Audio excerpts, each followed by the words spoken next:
The next Archbishop of Canterbury, Justin Welby, is apparently a skilled conflict negotiator. So when he said today that he was confident the Church of England will consecrate a female bishop, was this an opening gambit for fresh debate within the Church of England, or was he referring to the move by MPs to force change on the grounds of sex discrimination? He was speaking on a visit to Nigeria to promote religious reconciliation, while at home, Parliament was being called to arms. Lord, hear us.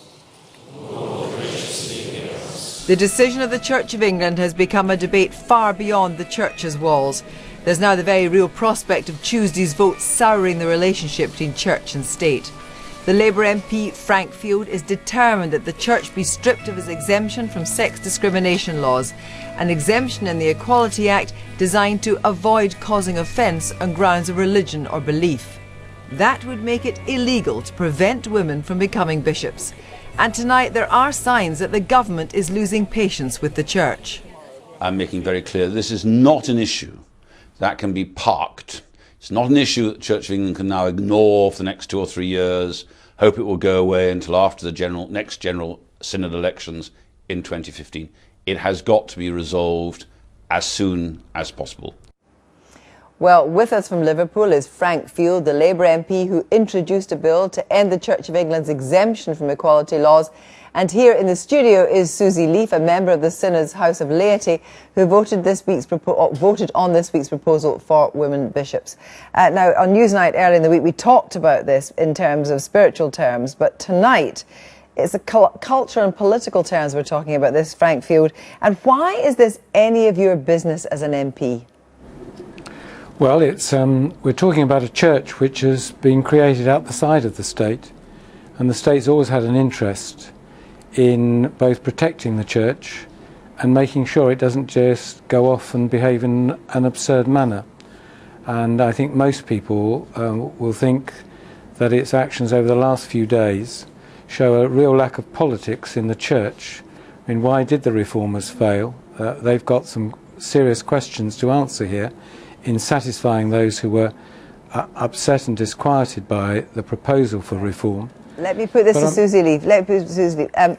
An absurd manner. Do you think that MPs have a locus in this? After all, the Church of England is the established church. There are bishops that sit and make contributions to laws in the House of Lords. It is the established church, that's true. But I think it's really important, isn't it, that the church and the state, we remember they're two different things. It's the established church, not a state church. And it's important that the church is able to make its own laws. So you believe that Frank Field has absolutely no locus in this debate about women bishops? I think it's important that we listen to society, but our God is not Parliament. Frank Field, do you believe this is a special case, as it were, because the Church of England is the established church? After all, if you were going to make exemptions, presumably other religions would be involved in this too. Once you start to unpick these exemptions, then where do you stop? Well, British politics never like that, and normally you just give a push here and pull there. I agree with Lucy's last comment that God is not Parliament, but nevertheless the Church has certain public functions to carry out, and if we look at you build this with the new Archbishop of Canterbury. At the moment we choose from half the population in choosing an Archbishop of Canterbury. They were so stacked with talent this time round that one of the bishops, who'd hardly got his robes on as a bishop, was actually chosen to fulfill that post. So it would suggest, wouldn't it, that the events are trying to teach us a lesson here, that it might well be well over time before we actually looked at the talents of the other half of the population when it comes to a leadership role. And the crucial question is not bishops or this, that or the other. The crucial question was decided decades ago when the Church decided there was no theological objection to consecrating women as priests. That's the key function in the Church. Other people may have other responsibilities, such as being archdeacons or being bishops or archbishops. The argument that there's something wrong with women taking these roles was decided by the Church a long time ago.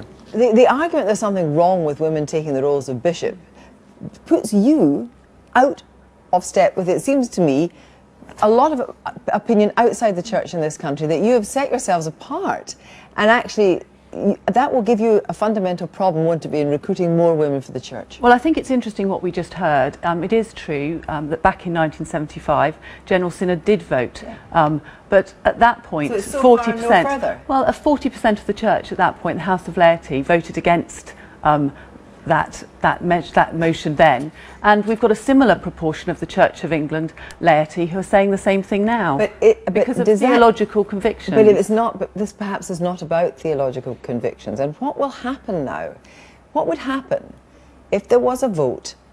Brankfield brings a bill in, and there's a vote to remove that exemption from you, and you are absolutely forced to have women bishops. What would happen to the church? Well, I think it would be very, very sad, because I think it would be the end of religious freedom in this country in that sense. We would be starting to say that what we protect very, very clearly within the Equalities Act, in fact, that religious freedom is very important, we'd be somehow overruling that. Brankfield, we don't have long, but are we on the way to disestablishment then? No, we're not at all. I mean, I think the real issue, Lucy, is that the reformers were ungracious and ungenerous in meeting the objections that many in your position actually hold. My advice to them, which was ignored such as it was that the crucial thing to establish is the principle of women bishops. Whether they're curtailed in certain ways, that doesn't really matter. One should actually stuff the teeth of the mouths of the opposition with gold to actually get the major reform through. They failed to do that.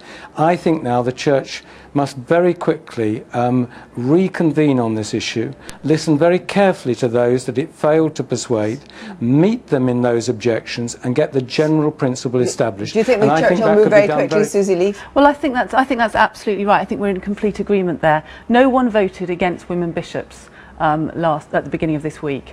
Everyone voted against a particular measure. Thank you both very much indeed.